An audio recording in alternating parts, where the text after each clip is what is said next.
c'est un souhait que moi j'espère que les gens vont être propriétaires. Là. Quand tu es soit employé ou en location ou peu importe, bien, par exemple, une terre, oui, ça a un gros prix, mais tu y mets de l'amour, tu y mets du temps, tu y mets de l'argent, puis là, si le propriétaire de la terre décide que l'année d'après, c'est plus à toi, bien, tu as tout perdu ce temps-là, cette énergie-là. La même chose avec les animaux. Là. Nous, on s'est démarré en location, puis c'est un bon moyen de se démarrer puis d'acquérir des actifs et tout. Mais idéalement, plus qu'on est propriétaire en agriculture des terres ou des actifs, mieux aussi l'agriculture du Québec va rester au Québec. Là.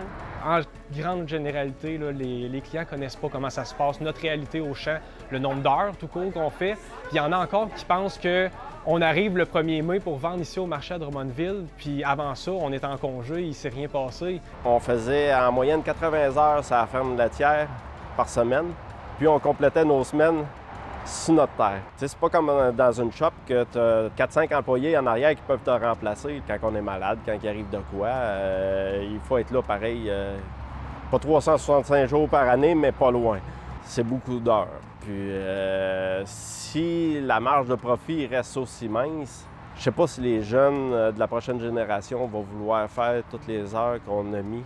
Quand j'étais vraiment plus jeune, je me disais je serai jamais agriculteur parce que je trouve ça trop intense, le gros blitz de 6 mois de l'été. Mais une fois qu'on commence à toucher à l'agriculture, c'est vraiment difficile de s'arrêter. C'est une passion.